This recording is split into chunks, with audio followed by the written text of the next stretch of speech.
Let's start then. Yeah. Okay.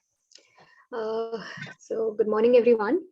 Today we have the second workshop of the writing booth, where we'll learn how to use Notion. So as the title slide says, let's learn to use Notion because good research begins with good note-taking. Note-taking is one of my, I don't know how to define it. One of my most good aspect of my research, but there's another problem with that. I just end up taking notes.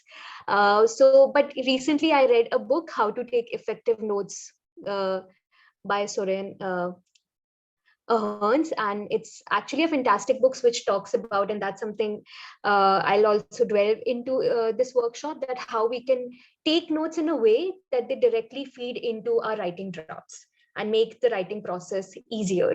So just beginning with a note which I've taken from that book only, that notes on paper or on a computer screen do not make contemporary physics or other kinds of intellectual endeavors easier.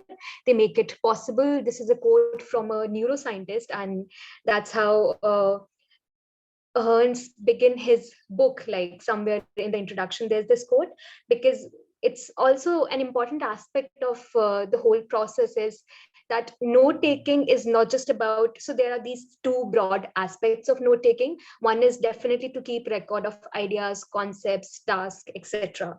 And that's there. But another important aspect, and perhaps more relevant for us, is notes can actually help us to think, ideate, and understand. The way Poulomi has also talked about in like most of your workshop, you have talked about that, how writing is not something that happens when we sit with our final draft. It's the process, like we learn, we frame our arguments while writing. And that's the same argument a lot of note-taking experts who have actually presented note-taking not just as collection of ideas that we find here and there, but also a place, if we know how to take notes effectively, we can build our arguments, build our ideas, connect things, and maybe and take our research further. And that's what we looked at in today's workshop. Again, the same idea that writing is not what follows research, but learning or studying. It's a medium of all this work. We can learn while writing. And studying is not just going to happen like while writing, our understanding can become better. That's the whole idea, and it is a fantastic book. But one thing about Ahern's book is talk about the principles basically of note taking. It doesn't talk about the specific techniques which you can use. That's something we have to figure out on our own. But I think to have an understanding of those principles is where you begin with, and that's why it's when we search note taking, this is the first or the most popular book which comes up. So this is the major thing which is important for note taking, and the first thing is creating a structure. So making a plan versus creating a structure is one thing. So in the beginning, the first workshop we have talked about, Bonbibi has given us like how do we make plans, and that's how we begin. But another important thing is once we have a plan, we also need a structure to work within, so that we keep on structures make executing plans easier. If we know we have a structure to our day, at this time we are going to do this, then we are more likely to do that. It's like creating habits. It's like creating just environmental cues to get us into those work mode. And what we are going to do today in this workshop is to create a note-taking environment which makes it easier to take notes, which makes it easier to understand things and link them together. And that's the whole thing about it as we come to the second point, that structuring workflow to make space for insights. And that's something what Zettelkasten method will do. We have Juhi also here. Hi, Juhi. So yeah, we have just begun. In the Zettelkasten method, which I talk about, and so later it's again a note-taking technique, which is about creating a structure which will help our ideas to build on a system externally. So we are going to think, but our Notion in this space, the Notion workspace, will become the place which is going to do a lot of storing of information and provide a space, and how that space will like look when we'll work with that. The next part of this is that it's also about reducing organizational decisions of using one reliable system. So I've been using Notion for a year, but I just like keep missing things. But right now, when I'll be sharing my Notion database, I'll share how I've been organizing things. It has actually become very easy, because now I have all my, so yesterday I was taking a class, and the professor recommended a movie. It directly goes into my movie list. Recommended a reading, I just at that moment I put in. So over the year, if you have just one place to store all these things rather than like 10 different notebooks or applications, we'll actually have a huge collection. Like I have a good collection of movies now, which I don't know when I'll watch, but at least there's one place where I can find things, and also readings. The same goes for, as I think it'll be more interesting when I show you that.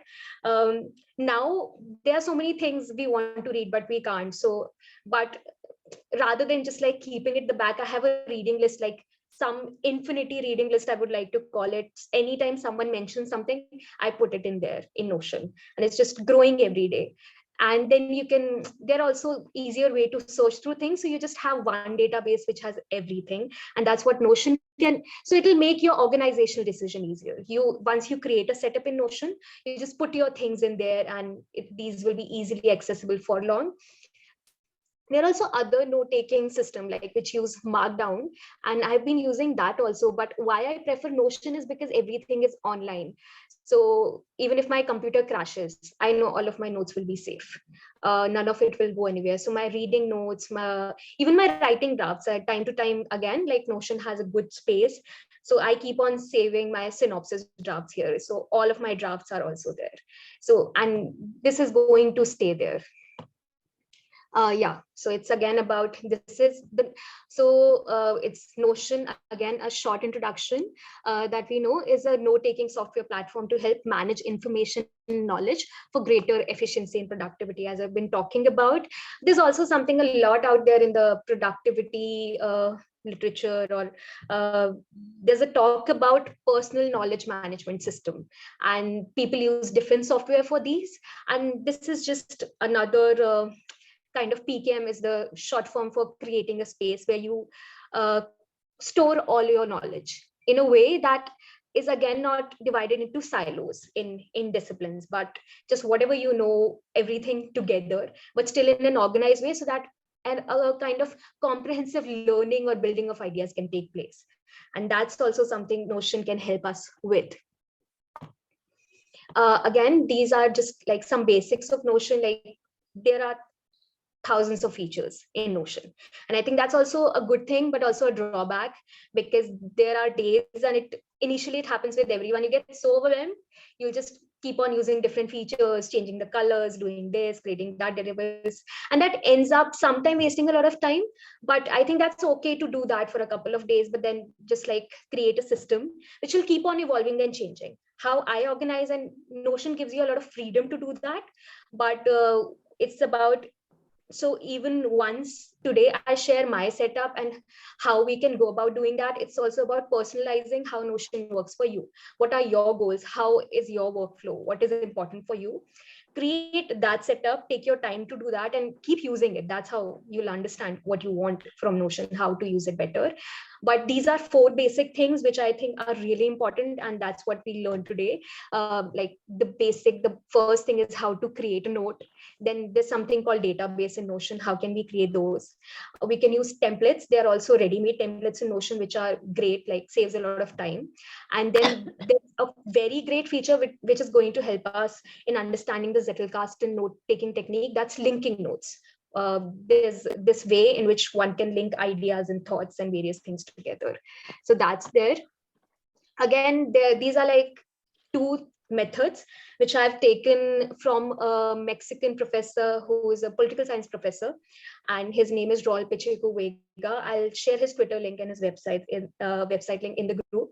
He has a fantastic resource base for research work, how to read, how to write, and I keep on visiting his work again. So he has, and obviously this is not his alone. He also, when he's talking about these two literature note-taking techniques, he's citing other people, and a lot of people have together developed these methods, but I'm mostly drawing from his template. So he gives an AIC method that's like abstract, introduction, and conclusion. So there is a set of questions which he provides, and through which we can just like have a journal paper, a chapter from a book, and by keeping those questions in mind, answering, just reading the abstract, introduction, conclusion, answering those questions in the table, and then after doing AIC content extraction from, let's say, 10 journal articles, we'll know which one to read.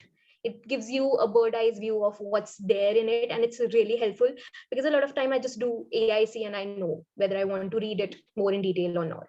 So for that also, I've created a template in Notion. That's something I've created on my own, and I will share with others. You can copy to your Notion.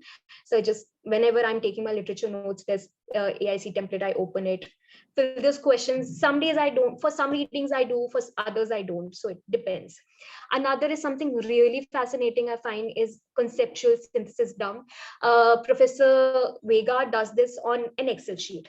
I just shifted it to Notion, and that's again something is better if I show. He creates a table of sorts of all the literature with concepts, author name, and it. So if you're working on a particular project, at a glance we can see that what all literature is there, which concepts are being talked about, how do they link, what are the cross references, etc. So these are two ways like AIC tells you in how to get from one single article. CSD gives an overview of all the literature that you have read. So that's what we are going to talk about. Again, Zettelkasten, something really recent, and I think it's going to help me a lot. I just started working with this in last week, but I can see because so before I get into that, it's a method. Zettelkasten is German for slipbox, and Nicholas Luhmann was a German sociologist who developed this note-taking technique. It's slipbox. So what Luhmann basically used to do was have big boxes where he will use just one card to make one note with a single idea and then put it in his box. And then if he gets another idea which is linked to some idea, he'll have a specific reference code or number. So it's like 1.1, and if something relates to that, that's 1.12 or 1.1.2. So that's the way he has like huge. There's his libraries, famous people are still, and why we are actually looking at his system, because he has been a really prolific writer. And there's this one sentence, the moment you search Luhmann, read a little bit about him, we'll get to know that he says, I never do anything I don't want to do. And that's just, I don't know, that seems very idealistic, but that's how Luhmann said he worked. So he will read and write and take very short notes. When he really enjoyed working on something, the moment he got bored, he'll shift to another project.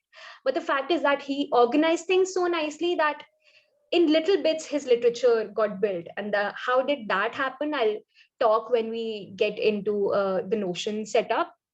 So yeah, the whole idea is to have a slip box. That's the external system for thinking and organizing our thoughts. That's something also called second brain. And there are again lots of books and literature out there. So second brain is basically this idea that we have a virtual space to put in all our knowledge somewhere outside. So we do only the thinking and linking work. We need not remember the references, because we'll just put in a search and we'll know how things are getting connected also. So that's there, and I think that's the basic organization, like introduction and organization about Notion, about Zettelkasten, note taking. Now I'll go to my Notion, and I hope all of you are there using like on that work, the common page like that we will use. But before that, I'll just give a short overview of how my Notion workspace look, and how do we go about doing those 4 basic tasks that we talked about. So yeah, thank you. Let's move to Notion now.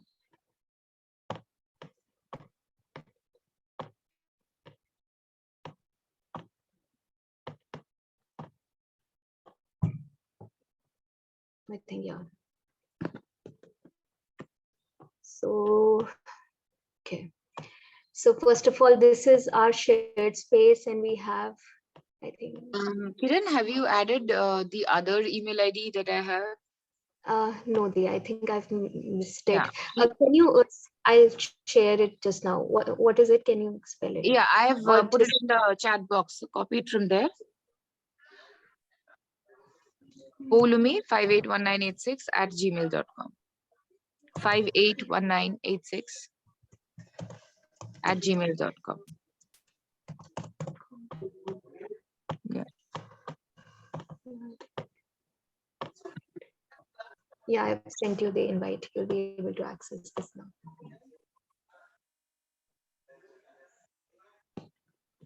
I'll get an invite in my Gmail, right? Yeah.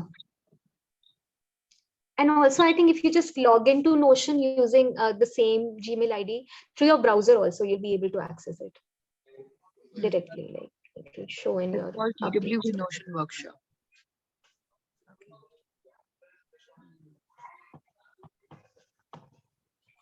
Update. TWB Notion.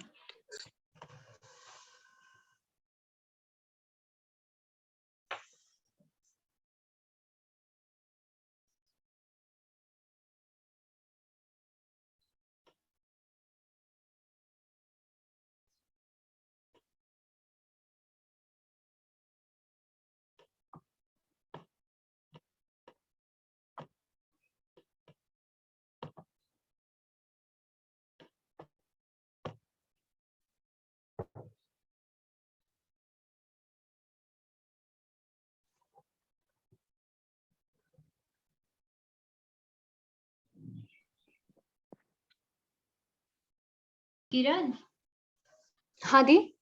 I think when you send the email to Poulomi instead of Gmail, I think GAMIL was written, right? That's why she Oh, can't find. yeah, yeah. That's typing mistake. Thank you. No. I just noticed. I should have noticed them. Five, 8, 9, 6, yeah, no issue.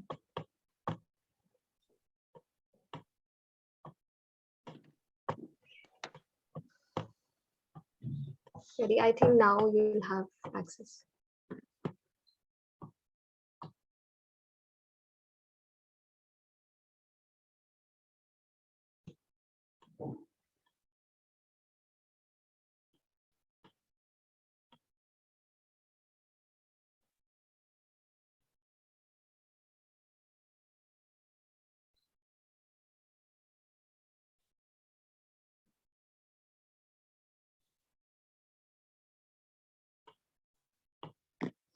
So I've got it, Kiran's Notion. That's what it says. Yeah. Okay. Yes, I'm on the page, Kiran. Thank you.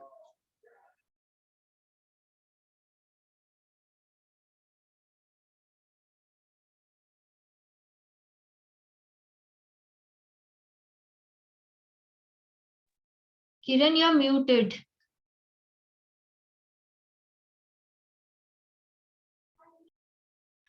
I think there was a network issue. Her screen froze for a while.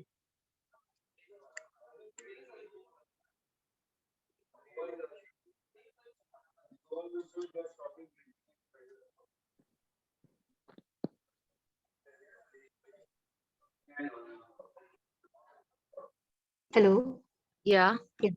Okay, I was on mute. I thought, yeah. So now I'll start with this. Now since everyone is here on this page. So when we start with Notion, there'll be a couple of templates which they already provide. And those are like really good, the introductory page, which will give you an idea or already give you an idea of how to create a page and all those things. So you can look at that later. So you have a private space and a shared space, the way it is on my Notion. So how do we create a page here? So see, if suppose in the private, you can just click on this plus button and that'll be your first page. Like this is a page here.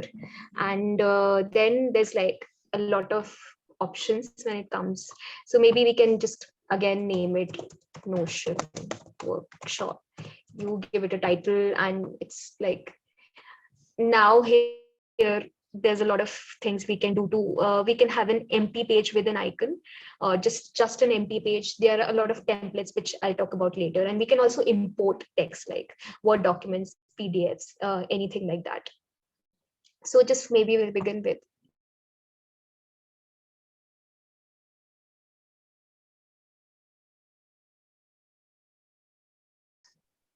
nesting. I think, yeah, it's taking a bit of time to show.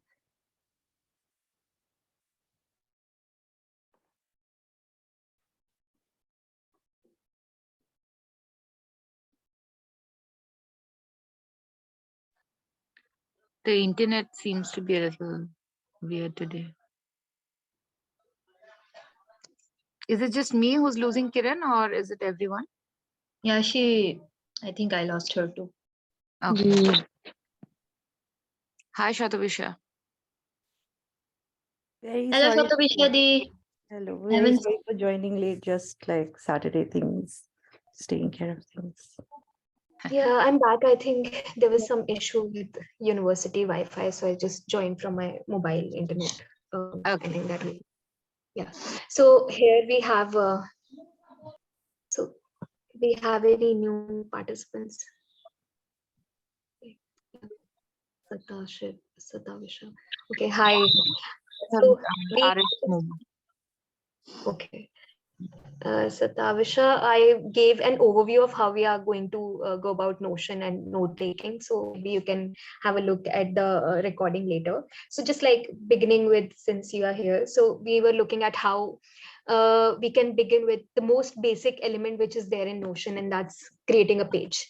So if you go to your private and then click on this plus button, you will have a page. We just created this page called Notion Workshop, and that's how we begin. So Notion has this feature, something very interesting, that's called nesting. So you can have pages within pages. So we have Notion and we can have another page, and that's easy. You just use this mark and you'll have all these options. So we can also have text, like maybe we can start with that. Just typing here, let's begin the workshop. And then I have this command and I can have another page. Yeah. So here in this page, I can just say note taking, and then I can move back here. So you can have all these like pages, and pages is just a basic element. I'll here shift back to the workshop page which is shared to everyone. So maybe everyone can try here creating a page with their name on it. Like I'll begin a page with, yeah, so here's my page. And how do you add elements is like there's this blocks, and that's something, another interesting thing about Notion. You can move blocks. We'll see how we do that. So you just put plus in order to, yeah, to add, enter another block of text or something. Poulomi has created her page, and yeah, so others can also just create a page. Just quickly, is anyone using Notion on their Macs? No. No. Okay, I just have to get an extension. That's fine. Cool, no problem. I'll figure. Yeah, I don't know about Mac, but Shatavisha, I've used Notion on my iPad and it works fine. No, I think they've asked me to get an extension, but please continue. I'll figure this out. Okay, Please don't stop because of me. I'll figure it out. You can also use Notion directly from your browser. I think that will also work. That's what I realized. Thank you. Humanities, that's a text. If you can create a page like by using the slash button and selecting this option.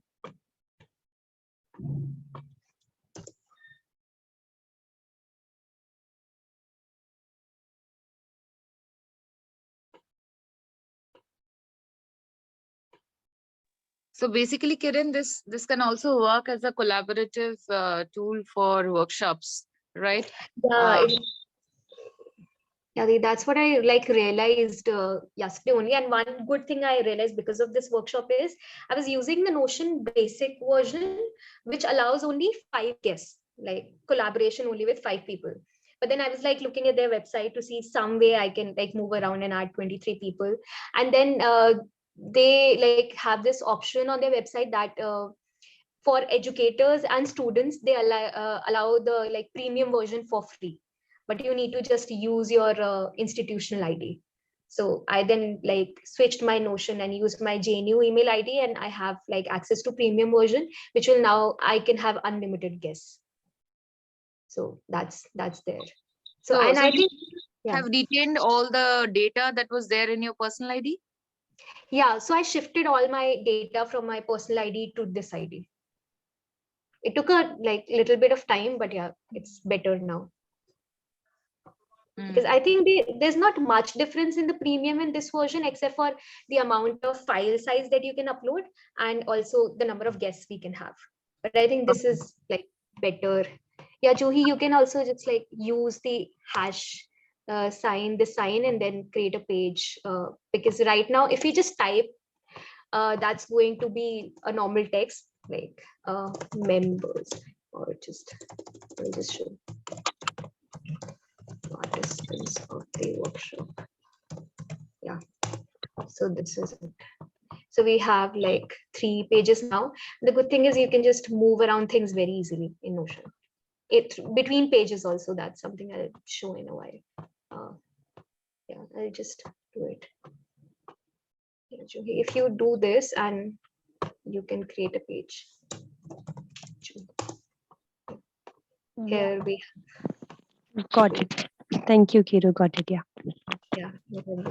Yeah, and we can all like talk and like we can constantly, I think everyone can engage and ask questions, because that's how I think it's a better way we can learn. So now what I'll do is like, before we'll come back here, but I'll just share my own workspace in order to show like how it works for me. So here is my study dashboard. You can also like have a cover page, and that's like Notion has a lot of options, but you can also personalize it. So I have many pages here, and that's something that develops once you start using Notion for a while. And this I reconfigured again after reading the book on Zettelkasten, but the workflow part, rest, and just like the organization of it, rest of all this is same. So yeah, just beginning with maybe my literature notes. There I can show. So here's a list of most of the books I've read. Like some I've selectively read, and some I've just stopped reading in between. Like, so this is what we call a database. And I'll just go back to the shared place to show how we can create a database. So we have these like pages. So how do we go about creating a database? We just use this and then type database. Database inline and full page is again just like 2 options. Inline will create a database just within this page, which allows also text to be there on the page. If we create a full page database, the page will just have the database and we can't type other things here. So this is actually a very interesting part of Notion, and which actually make organizing easier.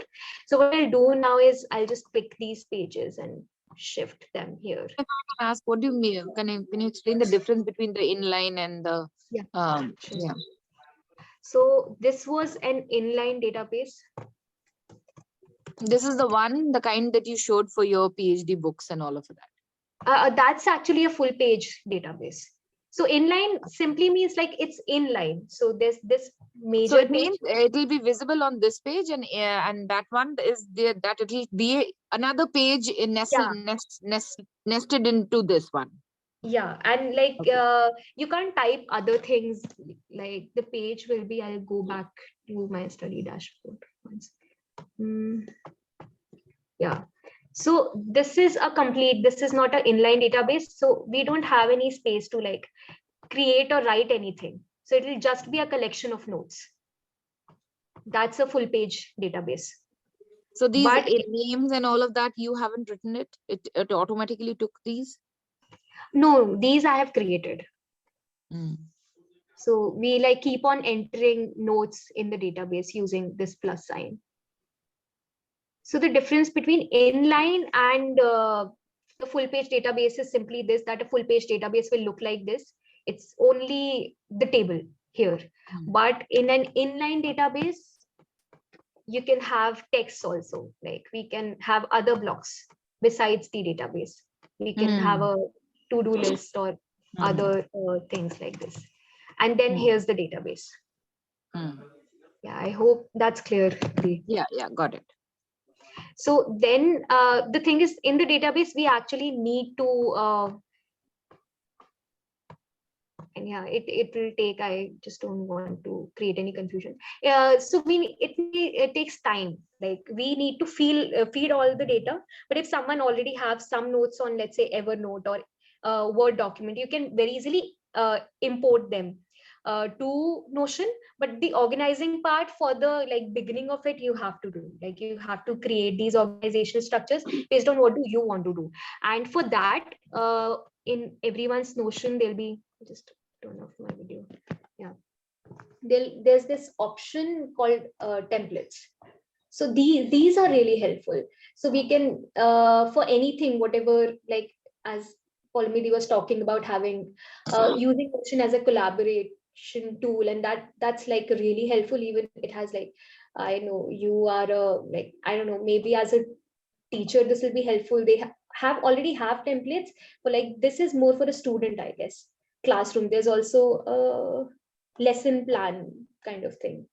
Yeah, so it already gives you an ready-made database with name, lesson dates, status, type, and this, if you open it further, it'll have something about, yeah, the learning objectives, teaching opportunities, and you can then share it with your students. And so it won't take the time to create this, but I think you can also create based on. So what I usually do is I just take one of these templates and then change them based on what do I need, and that's what I'll show here. So we have this very basic, like whenever a database starts, it'll just have the name and the tags column.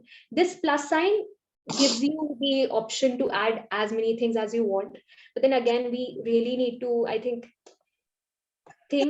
what do we want. So these are all the various kind of options, various kind of inputs we can feed in here. What do we want?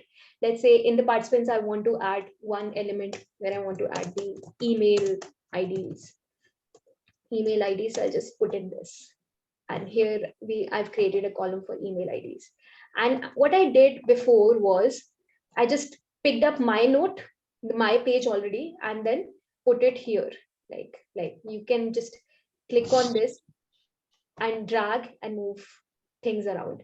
That makes working on Notion like really easy. So yeah, here's Juhi's page. Actually, that was, yeah. And then in this way, I can just shift all of our pages here. Yeah, here's Bonbibi, here's Bonbibi's page. I don't know, in some cases it is retaining the name, in other cases it's just shifting. But if that happens, we can still, so what happens even in database, this is not just the title, it becomes a note in itself. So here's this, let's open Bonbibi's notes. So you have then all the columns you have made in the database, and just let me know if I'm anywhere going too fast and if anything is not clear. So this is it, but then here I can just name it again.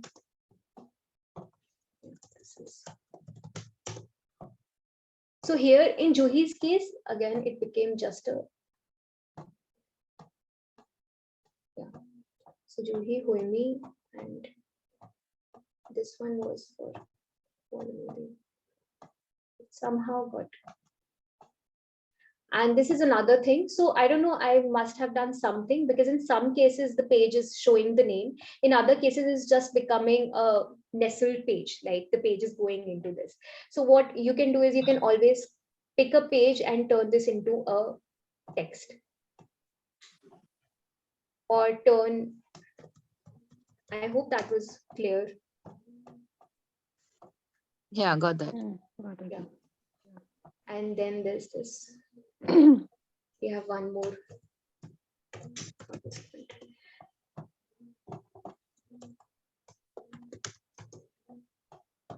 I think these columns, these are just like the symbols, I think it's not coming. It'll come for Juhi if there's something inside the page. Yeah. Okay. So if the page is empty, it will show blank. If it's not, so yeah, that's how you can just like pick individual notes and put them into the database, or maybe just create. Here we can add and just say new participant.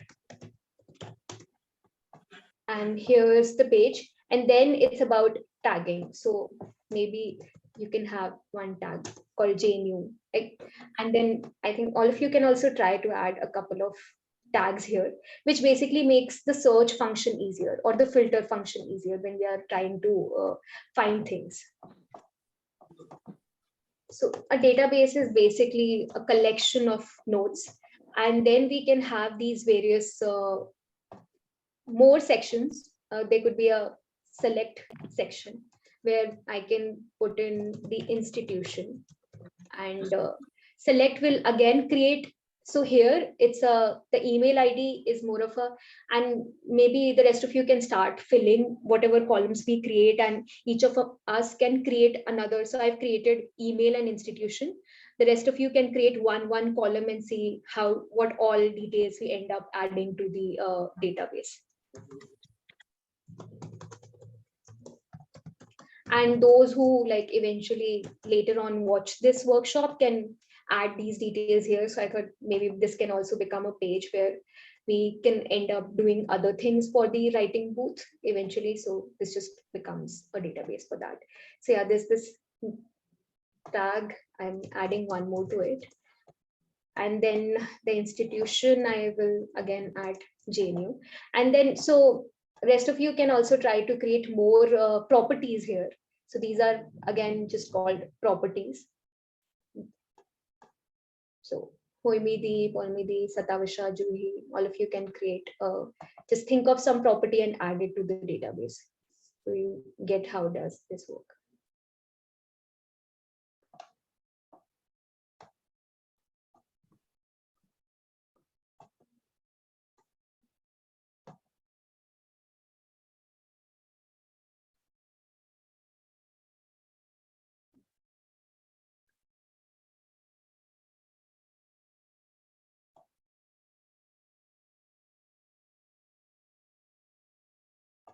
And then there are a lot of properties. You can have multi-select also. That happens with the tag function. In the select function, you just have one. There's also status, and this will come in when you are having tasks. We can add date. We can also add, actually, we can directly link people here, I think. And then files or media or a checkbox or just a plain text or a number. So, and all these options, like we actually have an option for email. I'll just change this one then. So one can always like very easily change the type of any of the properties. So I can go to this and I can go here and change it to email. So it has actually a lot of, so it will be directly, I think it will be a hyperlink of, yeah, Satavisha. I just have a question. So for instance, see, Poulomi and I, we both have writing, and that's color code. So it's because we both wrote the same thing. That's how it's picked the tag. Does it work like that? Yeah. So if you just look at this, so the tags will be here. So that's how the search function will work. If I put just writing, I'll have only. Okay. Thank you. Got it.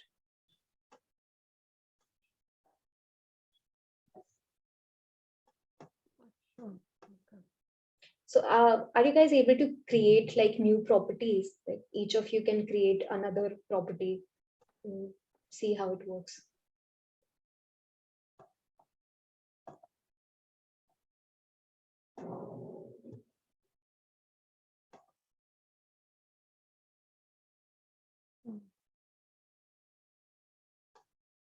And one more question. Sorry, I'm very sorry. I think, just keep on talking. I think that's the good way to go about. Yeah. Because you've shared your screen, I also see that you have an extension on your browser. So did you take us through that, or how did you what's the function of that extension, if you can tell? Yeah, I actually was thinking of doing that. So what happens is I also use it in my phone, so I have the Notion app there. So Right. when you use the share option directly, and I want to share something to my Notion, I like some article, I'll put share, I'll go to Notion. It'll give me an option in which database I want to save that article. And I have a database called reading list. So I'll just select that and it'll go there. The same is with this extension. You can go to the Notion's website, download this extension, and then save any of the page. So again, if I'm reading something and I like, and I want to save that, it's related to my research or it's just something I'd like to read, I can save that page into a particular database. So right now it's this page, but I can have like, there'll be options to save that to another page. So you can just like, the Notion is linked in such a way from your browser, from your phone, you can have all your resources at the same place. But first is just like creating this basic database in your Notion. Okay, I think perfect. it's also like a bookmarks, Shatavisha. Yeah. Right? Whenever Yeah. we are like browsing on the internet, sometimes we just chance upon very interesting material that I would love to read, but I don't have time to read right now. And you want to kind of, we always do this, right? So we want to Yeah, save yeah. it for later. But So then the that kind, problem, no, please huh. go ahead. I'll tell you. So that kind of thing, kind of like rather than bookmarking several pages and which is not you never categorized at read all. eventually. Yeah, you never read eventually. I have bookmarks from about 12 years ago. I've never opened it, but it's still there loading and creating a lot of what to say, making my computer slow eventually, because all of that is cookies, right? So I think this can go, and at least some amount of categorization can be there, because if you know you have read something on procrastination and this goes in my TWB, I'll automatically put it right away in the TWB nestled page, rather than, so whenever I come back to TWB and I want to work on a project, I have I have a few readings that I wanted to go back. Maybe now is the time that I can go back and get back on that research. So building literature is what Kiran was talking about. So rather than keeping bookmarks, which we never go back to, we can use this platform to create some kind of literature that we want to go back to later on when we're working on that topic again. And this as teachers or as educators, I guess we all do it constantly. Like even if we are teaching the same material, every year we go back to it in a new way, and we want to add something new to it. So I think that's where it becomes very important. Great, thanks. Yeah, but I'm also very curious to see how Kiran's internal pages look, because it's 1 year of work. And honestly, I would say that I did start on Notion, but maybe it's just my impatience. I didn't kind of have the patience like Kiran had to stick to it and make the system work for me. So I also had an Evernote. I also had Notion. I also had Minimalist, and like all fucked up basically. Yeah, same. Newspaper, everywhere I'm writing things on bus tickets also. Just Yeah. So and eventually then I thought, okay, I'll use my iPad, because this is something that I'm carrying everywhere, rather than writing it on notebooks or on small chits. I think this would be useful. But eventually I think this is also the intention to categorize right then and there, because if you're lazy to not do that, eventually the system crumbles. So I'm also very curious to see Kiran's 1 year of work where she's put all of that. And what I do would we do, also take a Kiran, when we are photograph not of that. sure where to put it? Like that's also sometimes happens. You're reading something in your bed. It's a fantastic read, but my mind is not even ready to think where to put it right now. So how do you kind of deal with all those moods of reading? Because constantly we are not reading so consciously. We are not reading very actively all the time. Most of the time we are doing passive reading. So how do you do that? I think it's about creating habits. So actually mine is also not that developed, because I like left it a bit in between. But what happened, like I just try to do is at least once a week, I set aside half an hour to just go through my Notion and organize things. And yeah, if something, you can just have a random folder. But I think then again, like I have this temporary slip box I created after reading that book, and it's just like some random ideas.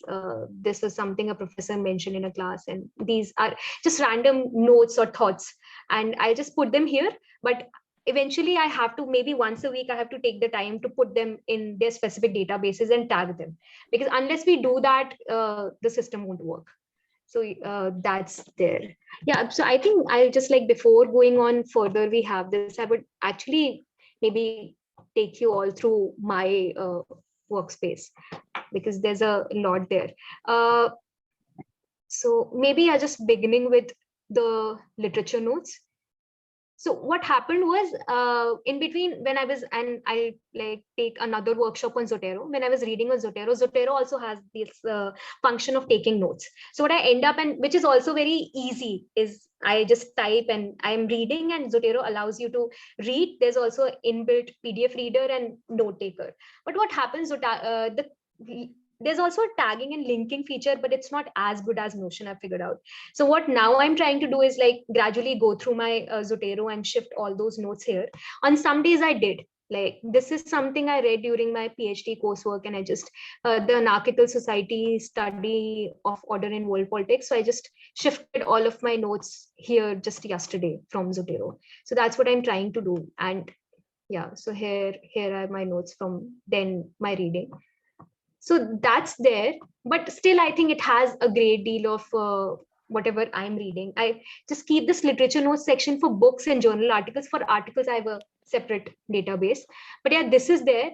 And what I actually wanted to show you guys was, again, the properties thing is something, I just create a new page, which all of us can create based on what we are doing. So I have a section for project where this I created recently, so anything relevant to my PhD, so that I can just like to make the search option easier actually, and then type and then name. But what I'm more interested in is just opening this note, and then these are all the properties I have. We can always like see that when we open the page. So there's this status one, which I've showed you. So it's reading completed, to read dropped, and then there's this long-term to read list. And then there are things also I'm just selectively reading. So this is, again, all of us can personalize. And that's something I really like about Notion. I have this long list of authors, and this is something we need to enter. And that's a lot of work, but I feel that's really worth it. The best part is, again, with Zotero, it's not that expensive, but there's a limit to how much you can, they have this online space to save our data, but that's very limited. So I actually wanted a place where I'm like not afraid if my computer crashes someday to keep all of my work. And that's where Notion is like really good. So if I'm constantly shifting my notes here, my drafts here, I know like if anything crashes, like I have my work safe and secure here rather than Zotero. I can put up a link if it's an online article. And then these are two, like again, this tagging. This is where I have a question. I've used Notion and this linking feature. Can I link the PDF of the book that I'm reading and which I'm describing here? Does it kind of tag that? Yeah, I think you can upload it. Just like go back and maybe I'll show it later. I'll just create an empty page, and then you do this and do type PDF and embed a PDF. So this has an option to you can just embed a link also, like if the PDF is somewhere outside, or choose a file from my computer and I want to keep it loaded there, or maybe a highlighted PDF document. I think it allows. I've not done that, but I think it does allow. Let me check. That's very useful, because at the end of the day, even to find that material from your computer becomes a task. Yeah. I think it does, but the only problem is, so you can't read very comfortably in Notion. I'll just show you that. I was just checking that. So, but definitely you can upload it. And that's where the premium version is helpful. I think the normal version has a limit of 5 MB, but the premium version, we can upload like huge files also. But like mostly PDFs are not that big. So this is getting uploaded here. Pretty fast. This Zettelkasten is something that you have added for all your properties? No, like I've tried to like separate. Zettelkasten, I'm just trying to limit it because the principle which I'll talk about in a while. So here's the PDF. Yeah, I think we can have this, and you can also it later. Like if you just plan to use it as a storage space, then it's good. But I think it doesn't allow us to read it here only.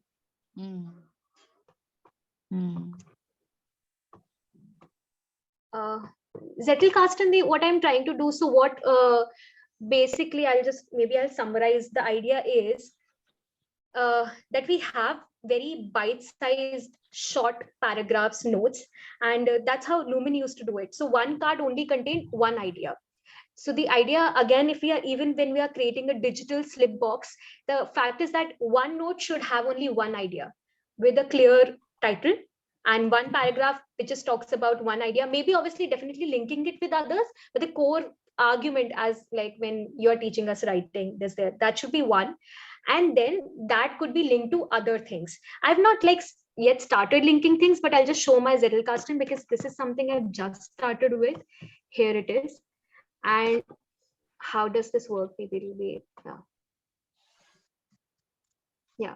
So here it is. So this is my slip box. So what I'm doing is I just realized when I was going through my Zotero that whenever I'm reading, there are so many ideas I come up with, and most of the time think they are maybe not good enough, but like I just anyway scribble them down. This is giving me also the confidence that no, maybe it's a good idea and I should just put it here. And the fact is that another important thing is you keep coming back to your notes. So there's this one, yeah, this is again something related to my PhD. So I just created this one note while reading some book, that war widows and the question of politically organizing. And so the note, here's how a single note should look like. You can have the references, definitely important. And then you have note, a very short paragraph which contains just one idea. The idea here is basically the author Enlo is talking about the relationship between military wives and civilian feminists, but mostly that military wives, which like war widows, that's the topic of my research. That's what Enlo is talking about, that though these are very closely associated with the military, but still have a distance. So they can have their own political, they can organize politically and perhaps challenge state and military in that way. The moment I read this, I could think of another article which I've read a while back, from Anthony Sur, where she talks about war widows cannot organize or challenge state in that way because they are very much dependent on states' compensation policies. So I added that. So that my basic idea here, my clear idea was just this, that the politics of compensation makes war widows dependent on military. So I'm just engaging with this idea that whether war widows can politically organize or not. And this here, so the idea of Zettelkasten is you just create an idea that's there. Now, if I read something similar, I create another note and then I link it here. But linking can happen in a lot of ways, and that's something I look. Maybe it would have been better if I opened this. This is from another book, another single note, where gender difference in moral perspectives. I was just reading some book.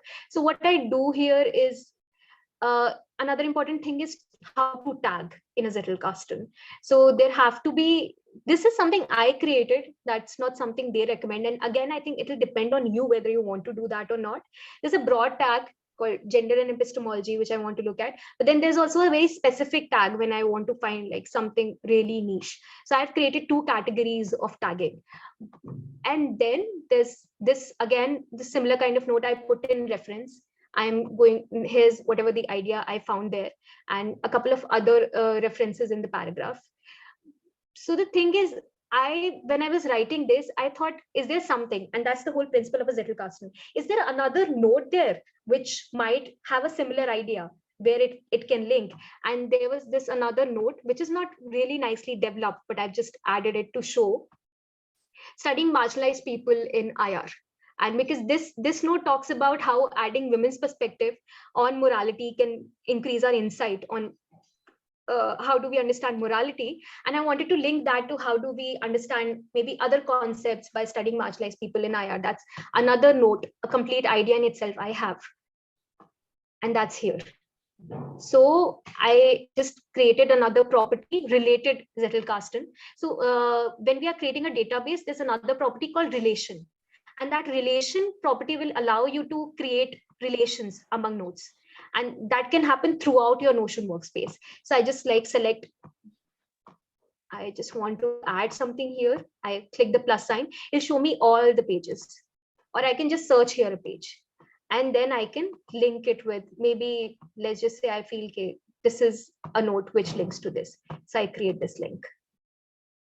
So the point is not just to like take notes. We have to have bite-sized, very clear notes, which one note containing only one idea. But then the thing is also about how we have to come back to our database to think, how are these notes talking to each other? How is there, if I'm putting this in, is it related already to something else which is there? And that will happen only once we have accumulated a good amount of notes, maybe at least 20, 30, 50 notes. And then, but you keep on constantly linking. And then there were a couple of questions which the author have provided. How do we use Zettelkasten? Whenever we are putting in a note, we have to have certain questions in our mind. How is it interacting with other ideas in my Zettelkasten, my slip box? And are there any questions it is answering? Are there any questions it is raising? And then once in a while, you keep time to just like go from one note to another. So maybe I just started with one note and I see this is related to this, and I just like go to this, and I start reading another note and I see it is related to another note, and you go to another note and you start reading and you build a flow and see how they are related. And the good thing is you can constantly keep on changing stuff. So you find there's a certain gap which you have find, you can just create another note, link it to these existing notes. And so that's how this whole thing works. So before, what I was doing, and I think that was not working, I have all those literature notes. So that's like a huge database. I perhaps have 100 notes there talking about what is there in this particular book, but nothing actually comes out of it. The idea what in taking notes effectively, the author talk about, or the Zettelkasten method, is that how will writing become easier is that you have these bite-sized tasks. So a day's task could just be creating a note, creating 2 notes on these themes, or whatever I'm reading, I have to get something out of it. And then that's also comes in, I can recall what Poulomi has taught us about active reading. And what do we think about it? Constantly engaging with the text and then also writing. And when we start writing like this, they said eventually we'll develop. So the ideas, and that's something I found really interesting in the book, is when we start writing, we don't begin from scratch. We have all these notes. So if eventually someday I want to write a paper on the question of politically organizing and war widows, I will till then, because I'll be constantly coming back to this database and thinking in terms of these things, I'll have maybe 30, 40 notes. And if I just pick those 30, 40 interconnected notes and then put them into a blank draft, I'm not starting from a blank page. And that's the benefit of having a Zettelkasten. And I need not think about ideas, like whatever it is you're following. So I have like a couple of entry points. So this is again a categorization, and maybe we can do away with this right now if it's too complex. It's just about having a project is another property I created to see like where that specific note goes. And Slipbox is just basically, so PhD I created a specific project, but Slipbox could be just a place for all your ideas, anything. And the idea is to have like from different disciplines, from different books, like things which we might think do not connect, but will start connecting if we give them that space. There's everything together.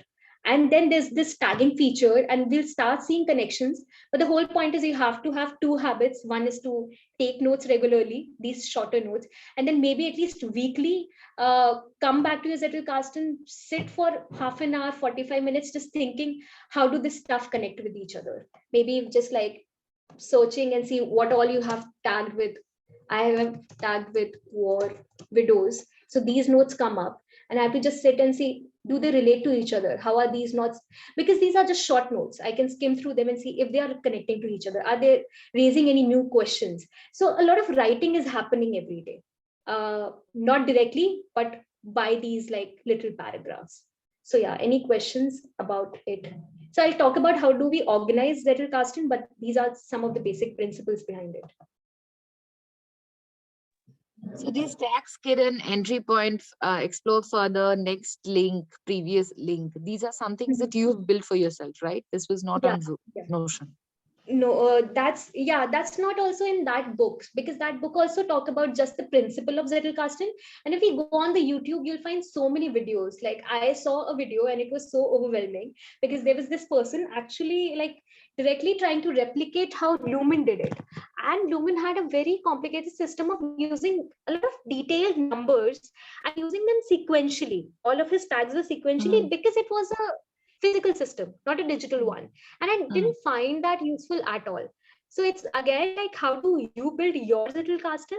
It's going to be a very personalized thing. I can give you an idea of how mine work, or maybe you can just go around YouTube or like these various blogs to see how people have organized that. So how I have organized mine is like, so again, it's going to be which properties are important for you. How do you want to organize it? For me, I created one with project because this is important for me. This slip box, which I just want to store like anything and everything which comes, like any general idea. But then again, I think that's again an important cautionary point, that we have to make sure we are not just putting in quotes here. That's why, like, that's also a tendency I have seen myself doing a lot. When I'm just like taking notes, I'll just end up copy pasting from the text.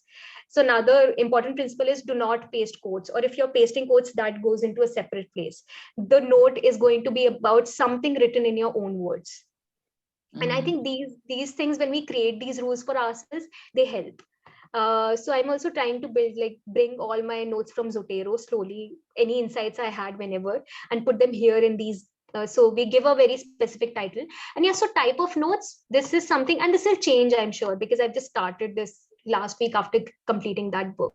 So there could be summary notes. We have 4 or 5 notes, and I want to provide a summary of all of those. There could be entry points, are just like something I've just started thinking about, and this is the first note about that thing.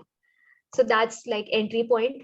They could be just like random notes. There's also index, and that's something we'll need once we have, I'll just open my index. Once we have a lot of notes, like that's important to create an index. So I created an index for my PhD. Yeah.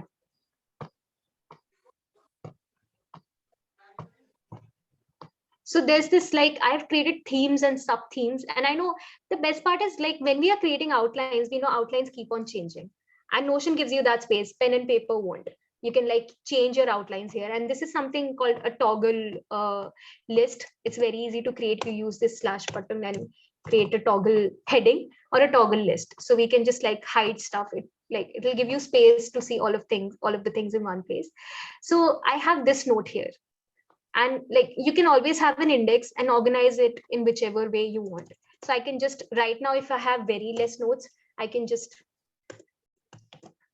and then this is another way we can do, like, you just have to put in @. And that's another way of connecting things in Notion. So it's not always have to be about like, you have to create a property and connect things. You can just use @. Or maybe I'm just, that's one thing I learned, and I find that really useful, that if I'm writing a sentence, somewhere I can connect. So I can use, if from the note I took on, let's say, women conceptualizing justice in a different way, women's conceptualization on justice can demonstrate how, and here I just put a link to another note. That's how studying marginalized people in international relations is helpful. So a note just goes into my text already. This again, I picked up from someone on YouTube, but I found this like really interesting and helpful. So you have to like constantly keep on thinking what's already there into your database. And you just like, while your text, you just have another note and you go to it, and you'll see what all there is in this. So that's another way of like tagging things. You can use properties, but you can also tag things in just the text of your notes. So that's there. So yeah, so these are the various kind of notes. There's entry point. There's also continuation. So maybe I just find something like studying marginalized people in IR, and I find something which is just related, very directly related to it. I can add another note and just put continuation to it and link it to this one. So I'll know, okay, it is continuing from there. I can use a subordinate if it's like branching out somewhere, but I don't think I'll use this. But I'm just like, it was an option, so I just created it for now. And explore further are like just like not very clearly made notes right now. These are things I just copied from a Zotero. So these are just a cue for me that I have to soon enough sit and like think more about these and maybe formulate at least this paragraph. And that's kind of a pretty easy job. Like if I've already read the literature, to create one paragraph with one idea.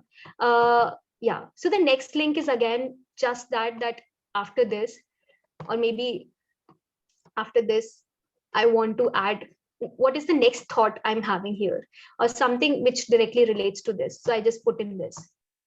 So I've added, yeah. So I added this, and this automatically, when we'll be creating a relation, I'll just demonstrate it. I think that's better. What is it? So when you create a link, and there's an option which will provide you to create a backlink also. So the moment I link that this is the next node here, it automatically connects this node to this one.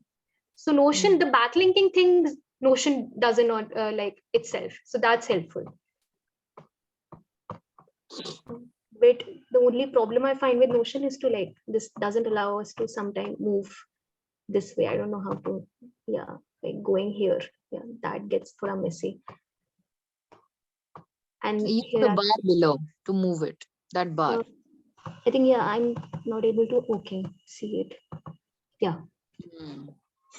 So here I just like actually don't want to confuse those who are new to Notion. But what I've done also is like related tag, and I just want to actually create one property to show how does this work. So we can, how do we create relations? So you just go to the, and then here's a relation, and then create. Now you can select which database do you want to create a relation with. So I just want to create a relation with Slipbox only to the same database. So here's the option of having separate directions. So if we like select this, it will automatically create another property which will show you like where these are related. So there'll be two properties there. So that's there. But if you don't want to do it, you just want to keep it one way, you can do this. Like the way I will had a like backlink and the forward link, that was because I've chosen this option. So there'll be another option, but I can also have that. You can also limit how many pages we want to link, and the database we can change. So the relation property in databases is actually pretty important. So what I do here, which is important, is like, if there's some specific writing, I have another database writing projects in which, let's say I'm writing a paper, I must have, it's not there.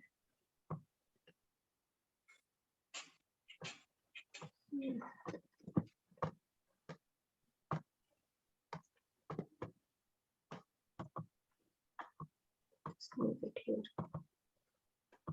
So the writing projects, it should show. I think it's because I've shifted, there's some problem and it's not showing. Just check my literature notes, one linked page.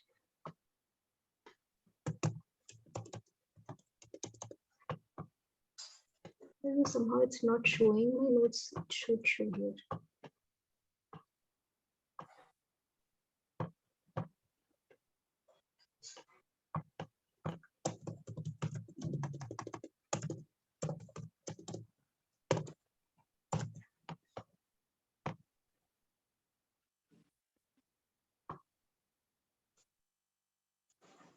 Okay. So the problem is because I shifted my content from like my earlier Notion to this new Pro Notion, the links are not working. So I'll have to just like relink them when they are like these different databases. I'll have to just, I think I'll do one of that here to show also. Quick question. Sorry, Kiran, quick question. So I was just figuring out, being very middle class right now, figuring out all things free. So the problem with the pro version, I've also used my internet, my university login ID, is that they have this version history of 30 days. So which means what, your site will be blocked, or how does this work, this version history? Oh, no, it will not be blocked. So the version history works in the sense that if you have made some changes, you will be able to see like the earlier versions and restore them for like past 30 days. And I think that's a good enough like time period if by chance you want to see how you have made changes. That's the version history. Acha, okay. And there is, for personal, there is no version history at all. Yeah. For Acha, the like got it. Okay. I get what you mean. Huh? Sorry. So what is happening here is it's not showing my writing projects because I shifted last night only, all of my things from one account to another. So maybe I'll have to just like re-edit it. What I do is relation. I'll have to just link things again, I think. Yeah, relation, and then still not showing. It's there. Is it not showing? I'm scared now. I know that feeling. Yeah, because I'm sure I figured it out. Like, there's nothing going to get lost here. But yeah. You can just change your email address, no? That's quite that's like once you do that. No, like how it worked was changing the email address option was not available because I created the account separately. So what I had to do, like, copy all of my notes from one account, like give access to another one, and it was a lot of Okay. hassle. So But it's like I did it. import the data from there, something like that. From one account to another. But I think I can just create, and that will be helpful. I can create new relations that will work.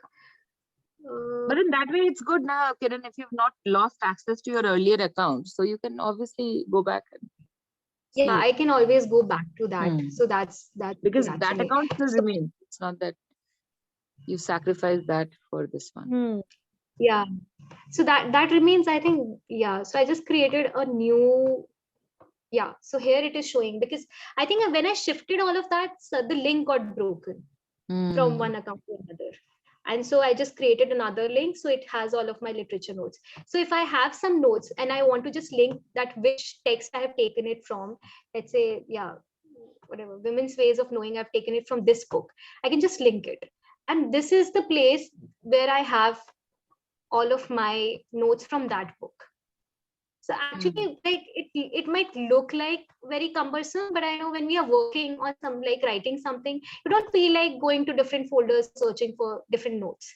This will, once you figure out what all things are important for you. For some people, it might not be important to look at the literature notes again. For me, it is. So like, depends on what works for you. So you can just like link here. If you have a database for what all notes you, while reading some book I hear, these are basically my reading notes. So then I can connect them here with that particular note.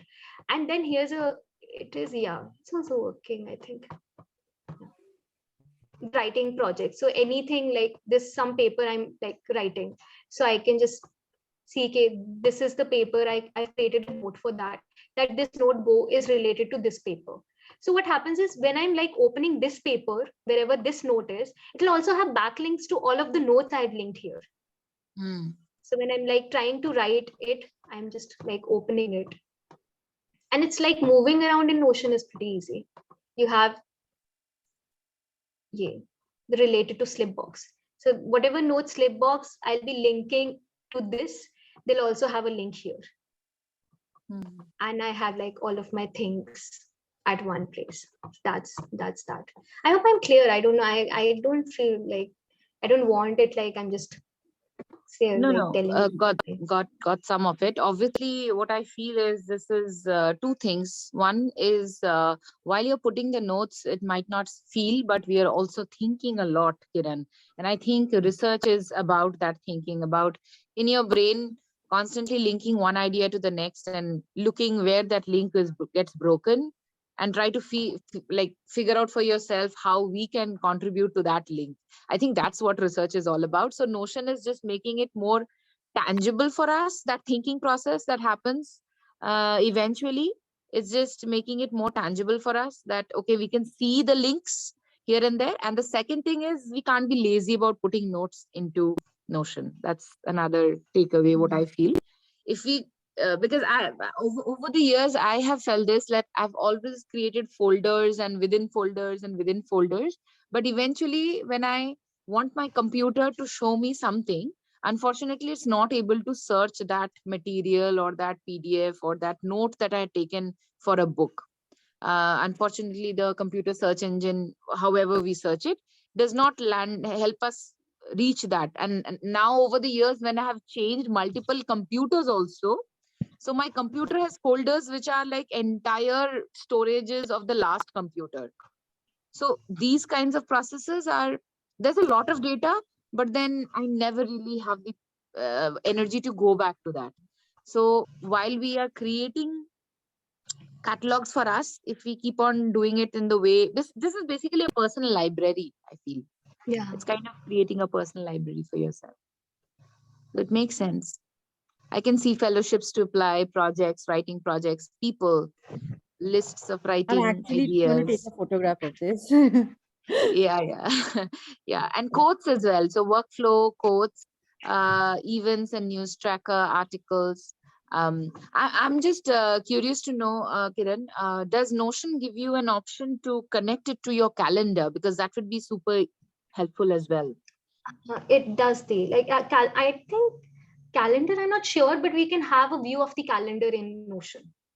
If that's like, I don't know what. So if you want to link an event in Notion to your Google Calendar, That's possible?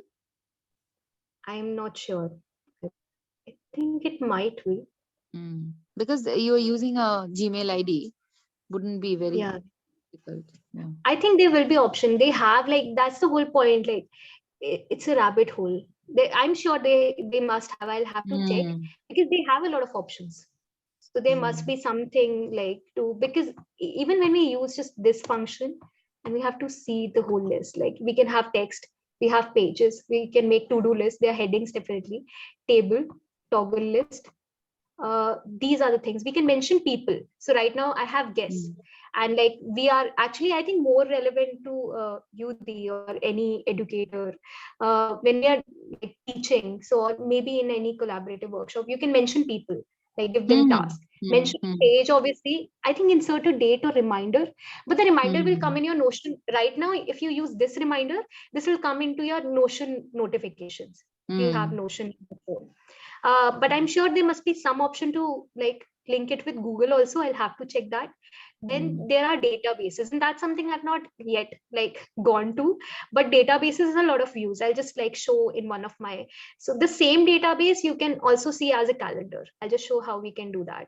And then media, like almost every kind of media you can put it, web, bookmark, image, video, audio, code, file.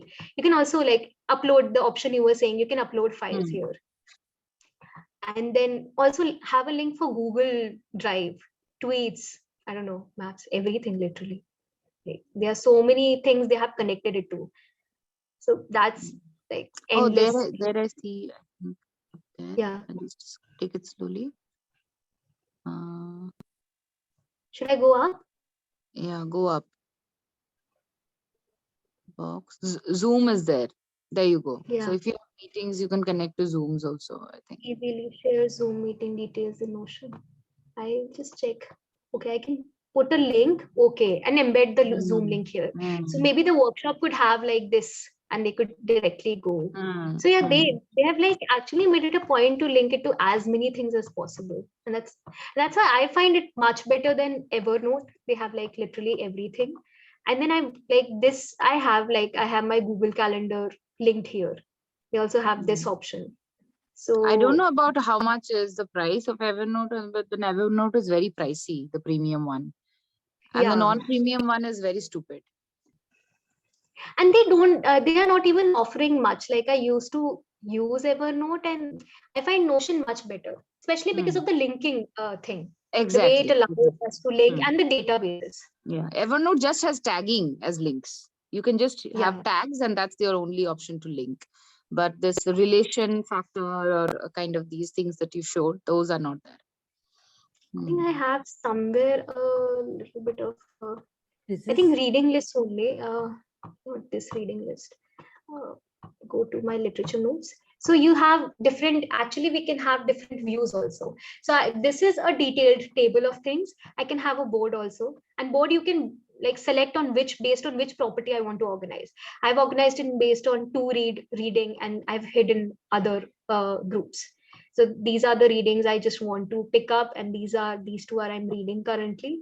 So you can have a board, and we can also have just a simple list if that's what we want. And it's just like you need not work separately for it. You just create a table and then you have, and there are other multiple. So if you're working, let's say on some project, we can also have a calendar. I have that actually with a friend. I'll just show that. Where are my, yeah. So here where I have my conference papers, I'm like, actually I'm working, co-authoring a paper with a friend, and we are doing it together using Notion only, which make things actually pretty easy. So what we are doing is we have a timeline here. You also have, so it's a timeline view. I can also put in a calendar view. Cool. So you can just like keep changing. I have, so the time for collecting readings, and then we start working on the outline and then the other cards. So there are too many features, but I think for collaboration also just writing together. And here we were thinking of putting our drafts. So putting all this, I think once you get into the habit of using Notion, for me, it has become pretty easy, but initially it takes a lot of time to build it. But I think we actually need not take the task of building it in a day. It is going to just build organically as you start figuring out what do you want to use this for, and what are important things for you. I'm just thinking, yeah. And then, so yeah, maybe when you're beginning, one very good thing is just to go to the template thing and then use these. So if you want to have, let's say, a reading list, they already have this. They have a database, like well prepared, with name, type, status. And so you can delete some of the properties, add some new properties, but you have a database already, and delete all these entries. So for a reading list, it's there. For other things also, I think Cornell notes system, that's something I don't use, but yeah, a complete template for taking notes. Yeah, this So the Cornell note system is for class notes taking, very useful for yeah, class note taking. I think, yeah, they have created a template of sorts here. So I think we can just like have this. So for all, a lot of things, I think there's also, I'm planning to use it once I start working. I'm still on my synopsis, but a complete thesis planner. It has a timeline. So again, it's just table. This is a table, but then you can have a calendar view, and you can have like other views based on what do you want. So this is a list view, I think. Yeah. So this is kind of like really helpful in that way. So like for anyone who's beginning can just pick a couple of templates and start using them. So I was like showing one thing I wanted to show is, yeah, that's why I opened this literature notes. I'll just create another one, is you can create templates yourself. So here are all of my properties, too many of them, but content extraction is one template I have created, but you can just like create a new template whenever you are opening a new page in a database, and you can create like notes, and you just want to have a ready-made. I think the whole point is to invest time once in order to reduce a lot of thinking later on. So what all do you want to do when you're taking notes? Like write the reference here, write notes, write quotations, or whatever. Like you already create a structure, and this is a template in literature notes. So I just title it reading notes. So this is done. So what will happen now is when we are opening any new file, it will give us the option. So if I click on reading notes, it will automatically provide me that structure, and you can create whatever you want here. So this is one I created here, but I just want to show this one I created using the AIC, which I was talking about. That is actually like really helpful. Just bring it to full screen. And whenever I am when I'm reading something, let's go to this content extraction template if I plan to use that. And this is like, these are the various questions Professor Vega has shared. So while reading the abstract, we have to think on these questions. What do we know? What we don't know? I think these cues actually help a lot in active reading. I've realized when I'm like keeping this open while reading, I'm like more likely to get things. And then actually like we have these options that we can put direct quotations. Here's the bar, and then the page number, and then this is an important column. We have to write what we have understood, like the answer to these questions. We can put direct quotation, but we also have to write in our own words. Like even if we miss this, like missing this is not allowed in order to actually understand what's going on. So I'll just like go through and I'll share this template. This AIC template is like really helpful. While abstract, he provides us these 5 questions: that what do we know, what we don't know, how does the author go about answering the question, what does the author find, what do we learn from this paper, what is the contribution. So like we, after reading the abstract, we answer these questions here. Then we read the introduction, and these are the questions like he's prompting us to think about or answer in this table while reading the introduction. What do we know? Context, details of case study, rationale for the research. What don't we know? Puzzle, research question, hypothesis. This is basically like these are his question I've pasted here. How does the author go about answering them? What does the author find? What do we learn? And what's the contribution of the paper? And finally, these 4 questions, again, kind of similar, like the summary of the paper, method, theory, for how can this be further expanded? So even just like at times doing the AIC, like, and filling this table will give you a very good idea of what the paper is about. So many a times I'll just like open this and fill this. I have like filled this for an I'll just pick that thing.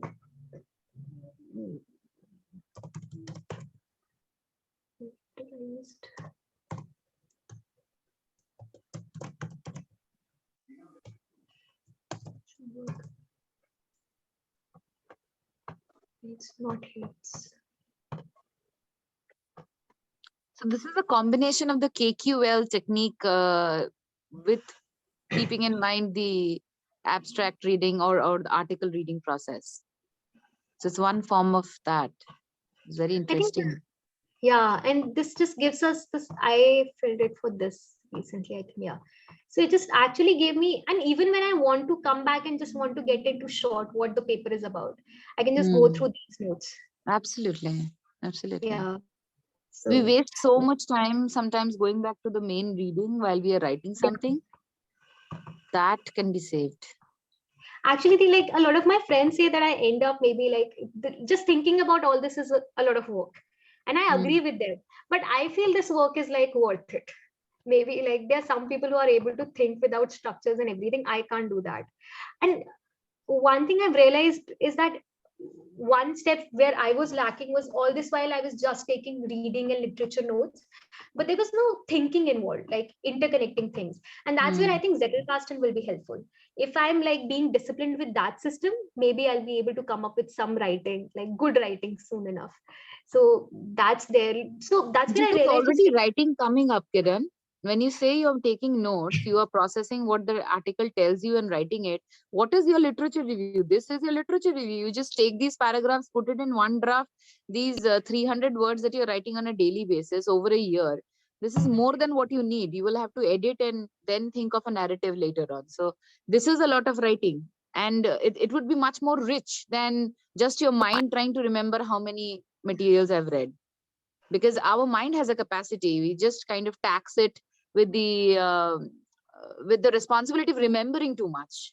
And sometimes I tell this to myself, it's like I have a very bad memory, I can't remember things. But when I see all of this, I realize that smart people these days, they don't rely on their memory. In fact, they don't want their mind to do that job, because they think that a secondary brain is far more useful to remember a lot more than a human mind can. That's absolutely true.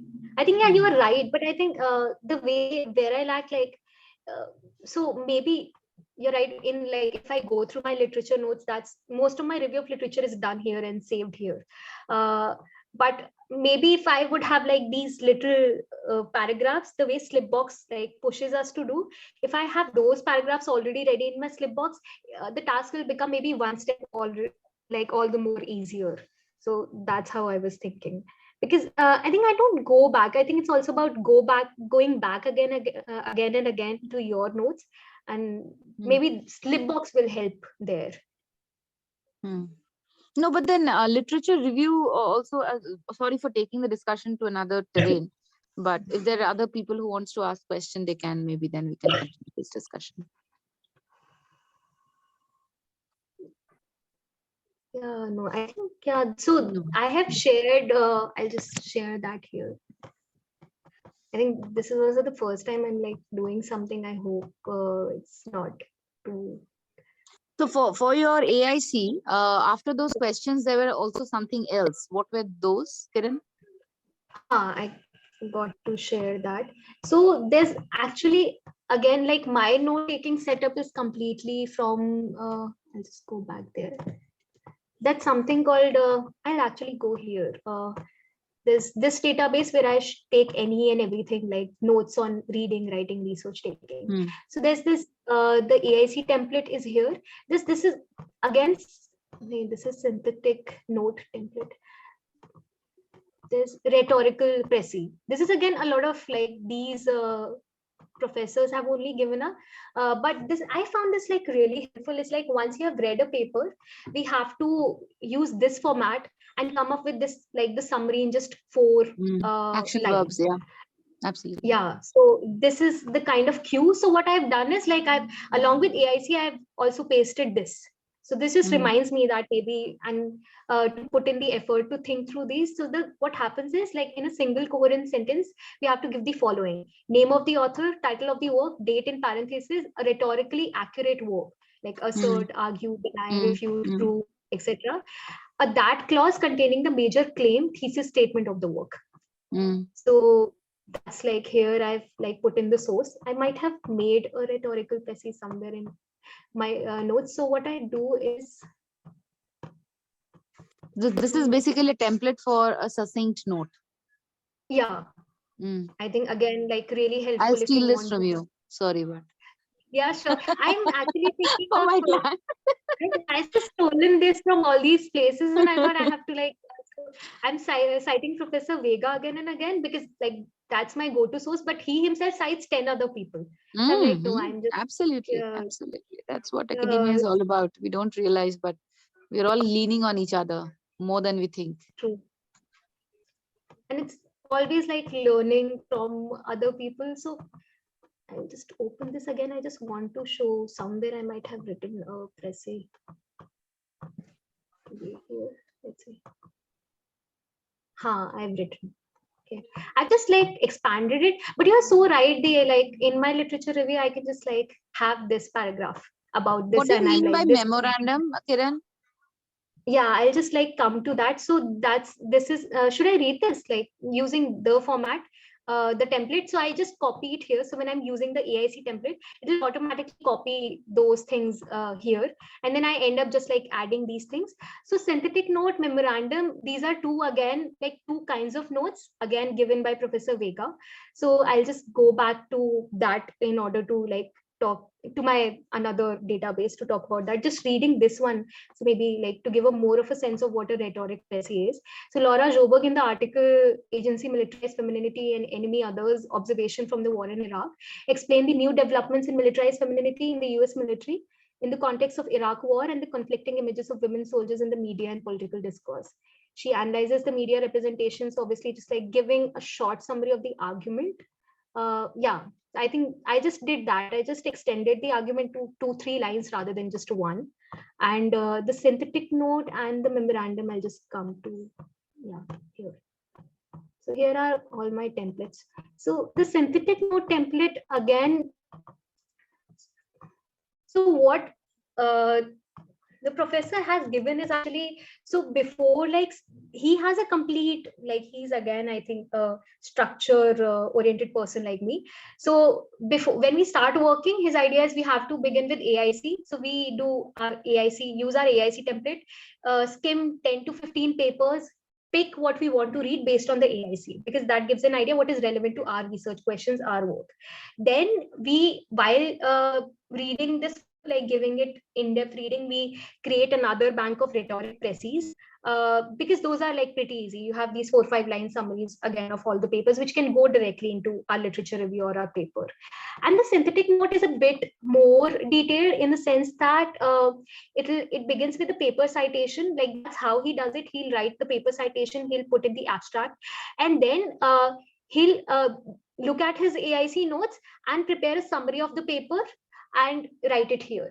But another thing about synthetic paper, which I like, synthetic note, I'm not writing here, adding your own comments and ideas. So he just like add it here, and it's again a 200 to 250 words way of writing things. So here's a synthetic note. The thing about synthetic note is it'll again just be about just one, these are just nomenclature he uses, about one text.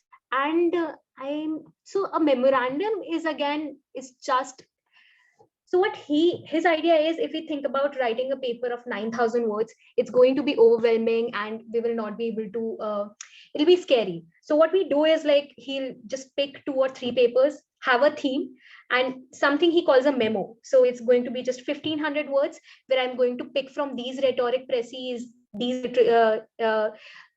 synthetic notes of mine, put them in the draft, and then like write 2,000 words memorandum. And then he divides all of his writing into memos. So there has to be a memo on introduction, a memo on methodology, a memo on some particular part of the argument. So he'll be writing them separately. So like that's how he says his mind works, because it's not overwhelming then. In 2 days, I have to write one memorandum, and then finally mix or bring in all the memorandums together. So it's just like breaking into the way you like talked about having SMART goals. So breaking the whole writing process into these smaller chunks of writing. And then finally, there'll still be work when we are like bringing things together in the final draft. But a lot of work is being done in like smaller ways, from taking a note to writing a memorandum. Like there are so many steps in between to make the process easier. Okay. I also have like notes from your writing workshop here. Yeah, I think. Okay. Yeah, I that's- think this kind of makes sense. We'll have to do the work ourselves now. Okay. So what we can do is, what I was thinking, like maybe, I don't know, like because I was not clear about it. So just like, here are the templates. I'll just add more templates here, which you can copy to your own Notion. Just put it. Those up AIC now. templates, the synthetic note template, Yeah. the Zettelkasten. Zettelkasten is basically the slip box, right? Yeah, it's this only. Here it is. It's the other name of that ventilation folder, I guess, right, Kiran? Yeah. Something like that. Like I know it's an idea, but I don't know where to put it right now, so I put it there. Put it there. Yeah. So that's there. So what I was thinking, like maybe we could do was, I don't know, I just wanted to maybe demonstrate, but I really would like all of you to think along, that we could take up, and I just want to think about a broader theme. And if we had like, we still have enough participants, so all of us could pick a theme about writing, and then write a short note, and then see how that links with each other. So maybe create a small slip box here. Today, like to end the workshop with, we are already like way past time. And then if we can do that, or we can drop that also, and then bring that together in a paper and just see if we can do something. Or maybe we can just drop that because we are already late. Or maybe right now in this page, all of you can try doing, or in your own personal Notion, try creating all these things and let me know if there are any doubts or any questions. How do we create the slip box, Kiran? It's like we have this page like Poulomi. I've opened that, and you want me to write a note here, right? Within this page.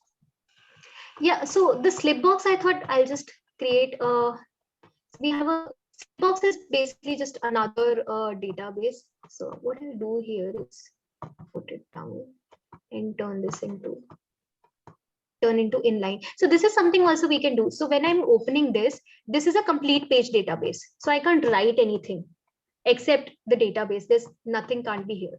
But I just go here and I turn this into an inline.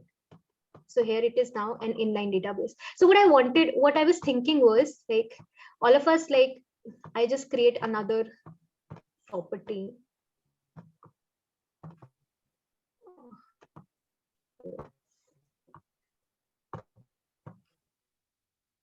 So the moment you write slip box, these properties automatically come, right? Yeah. Previous link, next link, related Zettelkasten, specific this will come tabs. like, you just like copy the template I have given, or you can create your own also. So the slip block box template is yours, something like that. Yeah. Oh, okay. So, and I've created it. So the idea is simply again to just like the way we created that database. So you can just go about and type database here, either create a full page or inline database. I'm creating an inline here. And let's say you want to create a slip box. And then you will have just two properties, the name, the title one, and the tag. So then you can go about based on what do you need and want, like create more properties. If you want to create link, you want to create a date, whatever it is. And right now you can just maybe use mine, but mine has a lot of relations which you'll need to delete. This will go up. So I have a project and these Another relations. thing I wanted to know, if I'm deleting a relation from the shared page that you have given us access to, does it also delete any data from your own master database? No, it will just delete the relation here. It will not touch any of the nodes which are related. So if I like remove this relation, I just delete this property, delete but keep related property. So what we can do, I can delete, but I can also keep the link there, like in that database. But if I want to just delete it anyways, I can just delete it here. It will not touch any of my notes or anything. So the database is just about creating connections. I can just like actually remove these other properties.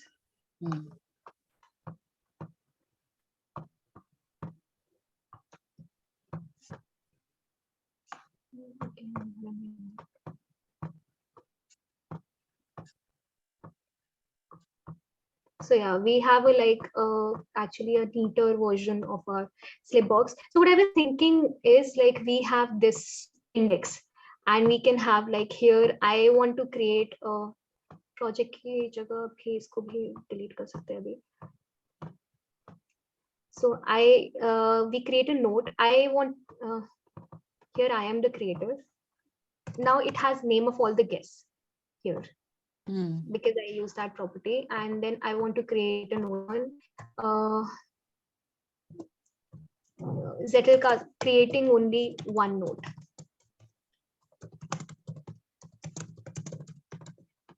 And then like someone else in the group would have created another note about reading or note taking, just like writing one paragraph, having just one idea.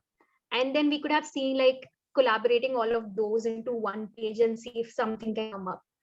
Like that, I think that's the whole idea about like, and you can also see if it's linking to any other notes here. So what I learned today, yeah, that's like these note, and creating only one note is mine, and that's how we are working. And we can also have, yeah, tags.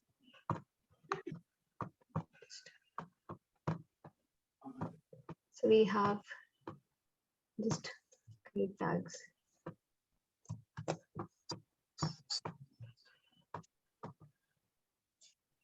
And you can very easily like move things around.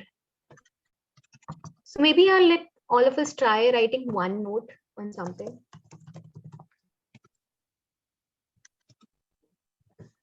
I'm like tagging it with note taking.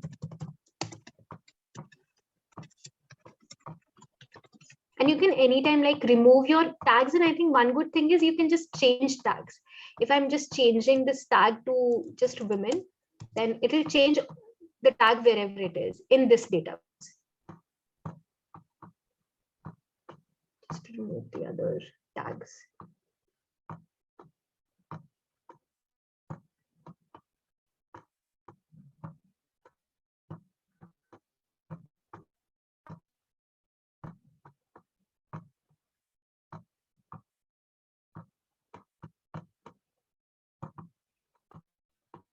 I'm just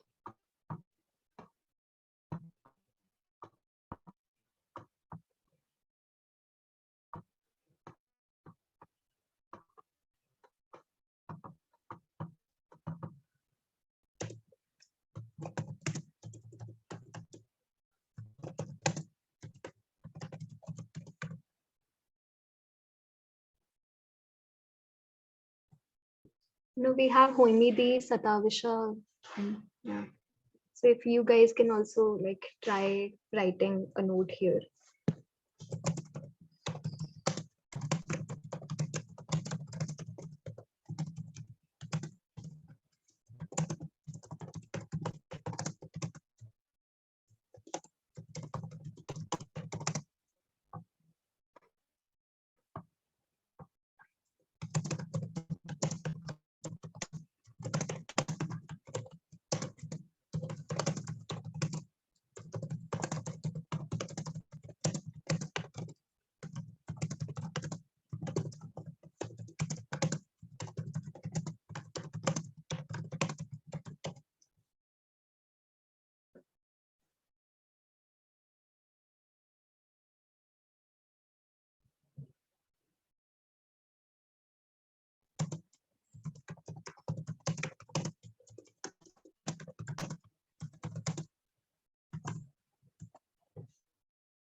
I just felt, Kiran, that Notion has this feature of where it will tell you where the spellings go wrong, but they don't correct it.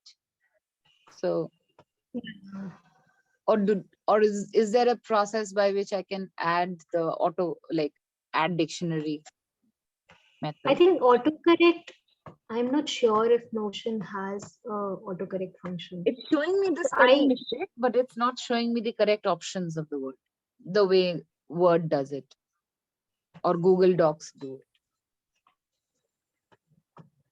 The way it works with mine, because I have Grammarly, so the Grammarly shows. Okay, so Grammarly takes care of it.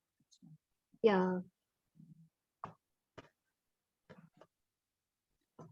Yeah, same with me. I have a Grammarly. It takes care of it.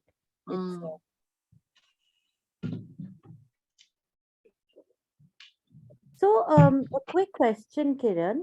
So what I did was, I think I have 2 notes. So I did one in, if you can open my, In the participants database. yeah, that's where I wrote. Yeah. And then once I'm clicking there, it's also taking me to, see? Okay, it's in the name. It's taking you. So you created a link to the same page, I guess.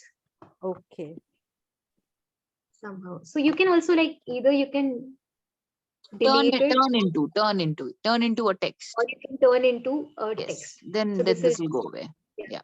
This will go. It will turn whatever is there inside in the page into a text.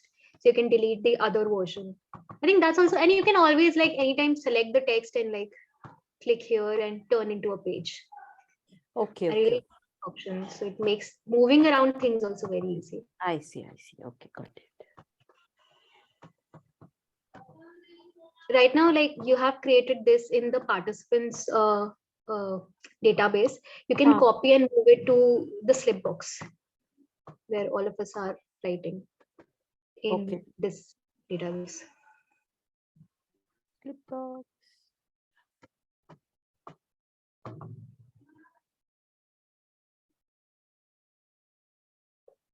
Okay, got it.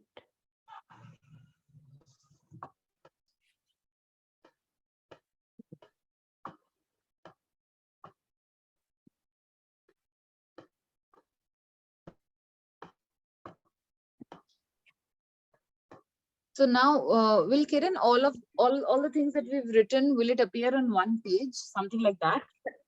Yeah, that's what I'm trying to do. So I created another note called linking notes, and then what I'll do is I'll just have an empty page and see. I can just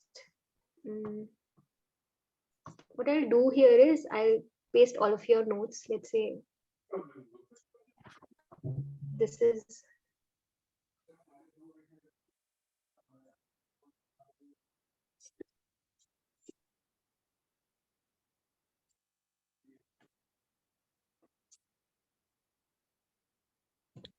I think you'll have to open it and then turn it into a text.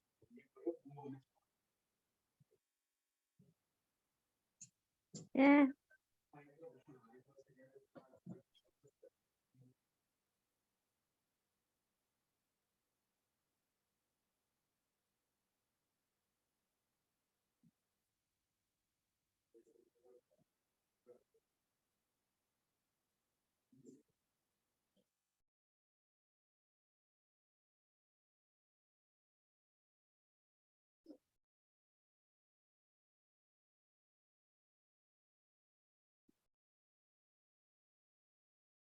Got it.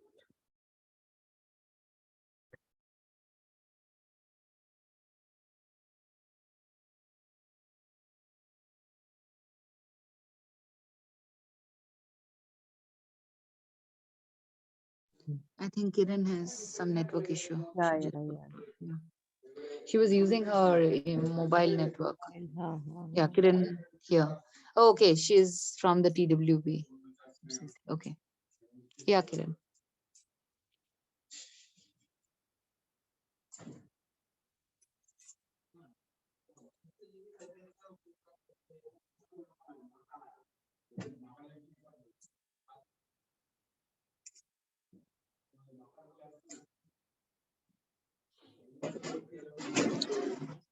Kiran, I think if we can go to this note that you've made and then move it, I think that is what we can do. Move it to the linking notes. Click on that. Yeah. No, click on that. Click on that. Yeah. And then, yeah, you'll see the note that you've made and then go to the move it option. Like, yeah, click there, move to. Yeah. Now maybe you can go to your linking, whatever we were doing. One backlink. Yeah, so this is something that I felt a little cumbersome with note, and then I lost my patience. But yeah, I guess we'll have to just stick around.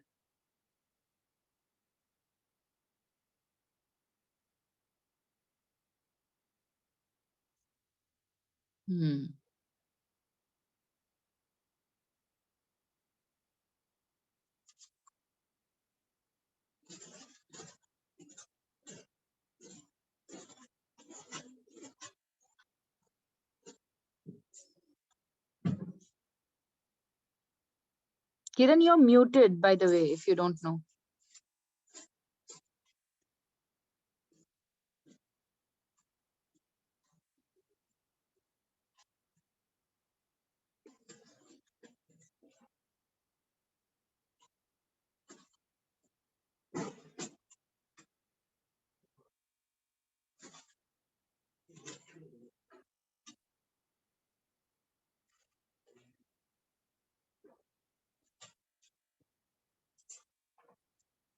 Oh, mic of your laptop is not. Okay, fine. Okay,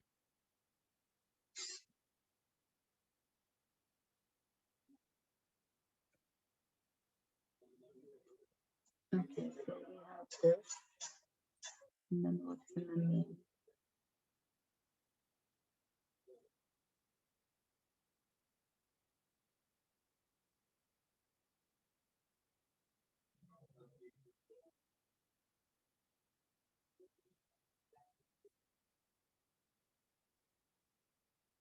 You can also duplicate this. And then use this.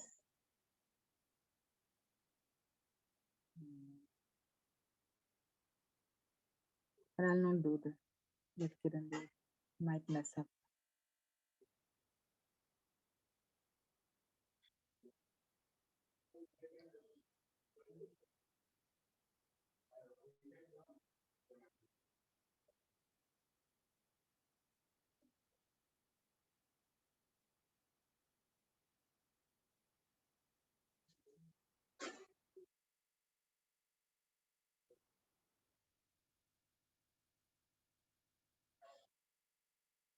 Kiran, are we there?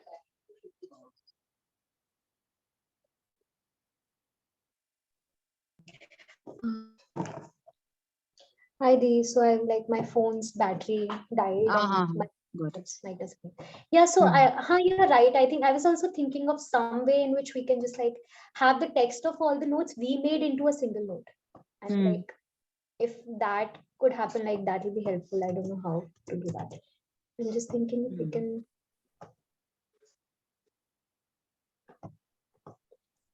What is your note called?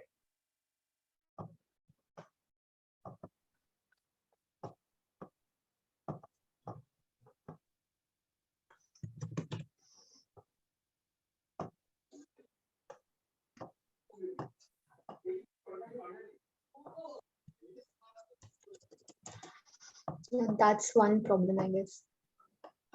To shift all of these into a single note, how do we have to just copy it manually. I wish there was like another option to do that. I'm sure there is. We don't know it already. Yeah. These apps are far more intelligent than what we think they are. Maybe we'll just have to Google it up and figure it out.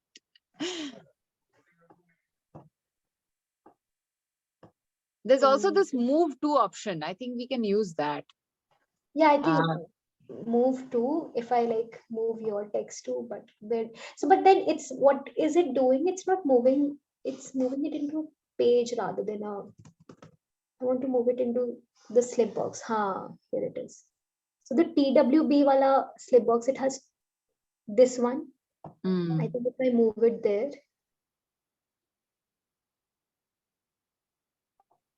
Okay. And then if I go back here.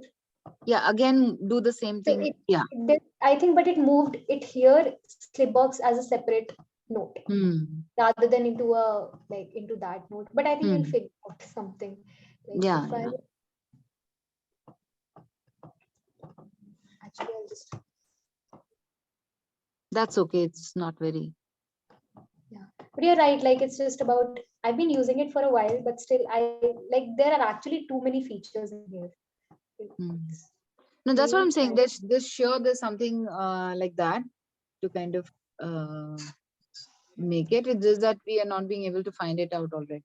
Yeah, if I just like search linking notes and I put it there, move to, okay, and then open. Yeah, we have it. There you go. But I think moving to, so what we can do is we can copy and then move it so that it also stays in the original. Yeah, so duplicate it there itself. Yeah, and then move That's it. what I did with Shotavishas, but then I didn't move it because I was afraid that I'll mess up. Yeah, then it works actually. It's a good workflow. Then whatever notes we find relevant, we can keep it moving to the respective text, whatever draft also. So keep it here, don't move it. Why are you moving it? Okay. You can paste Shotavishas text on this as well, I guess. I think that already has a duplicate. I made a duplicate there. Yeah. Yeah, there you go. It's twice. Yeah, there's okay.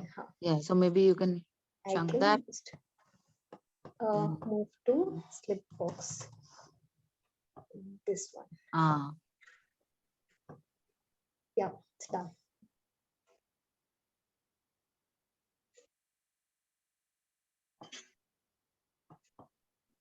Yeah, we figured it out.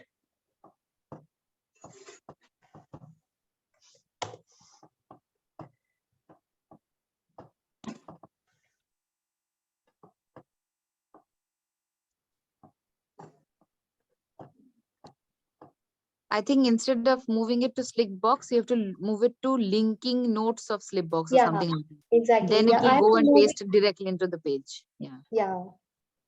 And actually delete this one because it's might create confusion. So if I search like linking notes and move it directly to that, so we can. I think that's the whole point is to figure out your workflow. So like today we just figure out this. So I have to just like keep making notes and then keep moving them to some one page, which is the final draft maybe, and keep visiting these places. So, but that takes time and that's actually a never ending process. But once we figure out a good workflow to deal with notes and writing and everything, I feel we can be more productive though. Like absolutely. And this is writing at the end of the day. I really don't like it when people say, I'm reading and taking a lot of notes, but I'm not writing. But then what are you doing, my dear? You are writing. Yeah. So I think it's also about learning how to use those notes. Actually.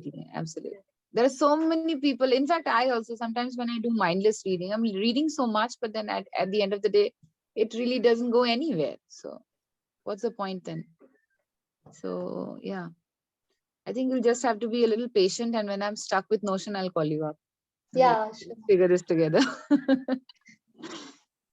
No, I find like it's really like 5 years down the line. I hope they don't start charging, but it's a really good. They will. Eventually, they will. That's the idea. You will have to understand the capitalism intention behind it as well. They will eventually. Evernote also started as a free software. Eventually it started charging. So I think the charge thing will always be there. But as I think everyone has some amount of what to say, investments, and for academicians, I think these are the investments. Yeah. And it's worth it if it's working for you. So yeah, thank you so much, Kiran. You're welcome, Dee. I hope like everyone. Yeah, I liked it. I don't know about others. I'm sure I'm was overwhelmed, but I also liked it. it's a great thing what you're doing. Thank you for teaching this, because I have my notes everywhere and I don't like so much of piling things. So there are like post-its, and there are cue cards, and there are this and there are that, and then on my notepad. So it's just a royal mess, and I myself don't find things and end up redoing my whole reading all over again, because I've lost my that one question that occurred to me. So I think this is pretty good, and I love tech. So yeah, this is also like taking things, making it very cool. Yeah. I think I would be very happy if Notion also figures out ways of connecting to other handwritten apps on iPad, like Yeah.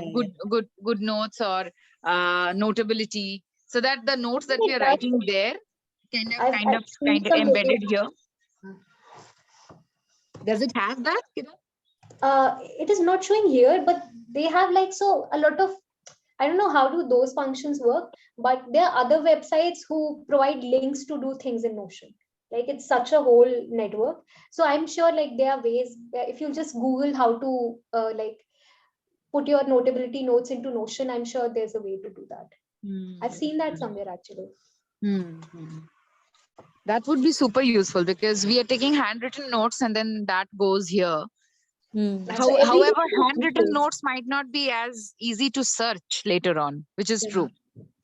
That's the problem with handwritten notes. But yeah, but sometimes if you it like works. put them into Notion in a database and then you tag it, then I think the searchability thing become easy.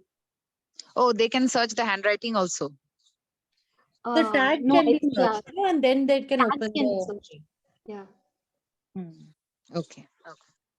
Yeah, sounds great. Lot of work, but yeah. Uh, Eventually, the thing is, we'll have to be constantly working, and somehow we are, but it's just that maybe we're not just putting it into organization. Organization. I Yeah. think Yeah. it's not just working. Maybe we are doing equal amount of work that Chomsky is doing or was doing, or like, Yeah. But Vaiki, there's a structure to it, and I think this is research 2.0, Yes. research in the meta. Absolutely, honestly, and also the fact that I sometimes feel that maybe I'm writing material, but then it's not rich with ideas. I had ideas, but I've lost some. I think this is where it will come in very handy, where you're very confident that your ideas are rich because you have kind of pulled in literature review of 3 years into that paper. So that I That, felt and very also nice. you're constantly like some of us are teaching, writing, like getting that 5-10 minutes slot and then again going back. So there's a lot of back and forth, and I tend to like lose myself amidst PDFs and class and students. So that again, this is a good way to sort of know that where I ended, or just like an excellent organization, excellent structure. Really super. And Kiran, thank you for doing this.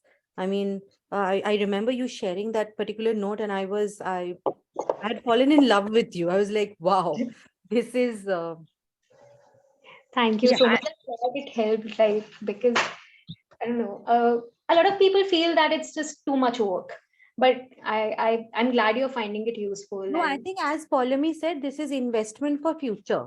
So it's the ripple effect. No, yeah, it will not show me effect but tomorrow. But this is 3 months, 3 months down the line, when I really need to find that quote, this is where I'm going to come to.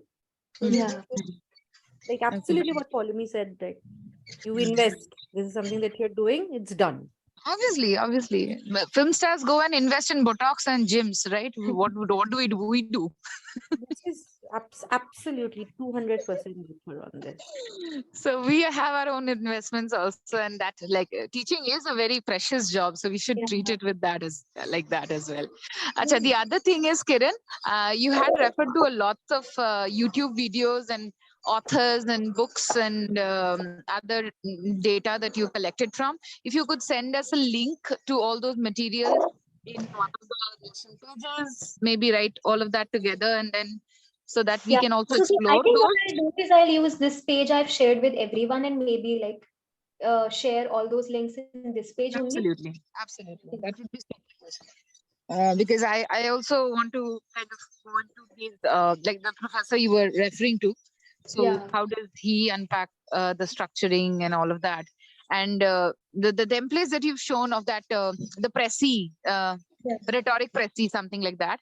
Yeah. I do similar activities with action verbs and how to write your smart goals with action verbs and sentence starters and things like that. But then this seems to be another way of doing it. Like there's no right and wrong about these processes, but it's just about what works for whom.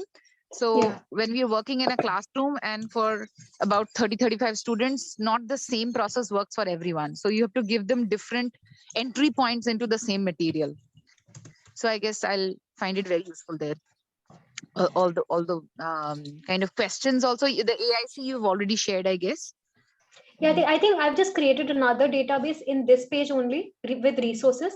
So what I'll do, maybe like whatever actually all of us keep finding, we can just add tags and like keep Absolutely, identifying. that will also be so nice for even the participants, I guess, because all the time we are also reading things about note taking. Maybe we can make one for productivity, maybe we can make one for note taking, maybe we Yeah. can, but note taking will include reading and writing while reading, right? And the other thing we can do about intensive research writing, that's something we can kind of make these three categories of the head. That's what Like comes to my basically mind. you keep on sharing like links on WhatsApp and everything. So if we like keep posting this here, we will have a repository of links and resources like by the end Absolutely, of absolutely. So like a yeah, if we take it on ourselves that we are posting it on WhatsApp, but also putting it there in the database, I guess our personal database as a community increases, right? That becomes super useful. Yeah, makes sense. Thank you, Kiran. Thank you so much. Thank you, Satashna and Hoimi, for joining. We would have been so disheartened not to see anyone. So thank you for No, keeping Yeah, our thank face. you. Thank you. thank you. Keeping This my was face actually lovely. to pull in Kiran into the slough that I am in and then not have participants would be very, very No, shameful. I But would have. thank I you was for saving just my face. no, it's just like Saturday morning. It's just when everything happens on Saturday.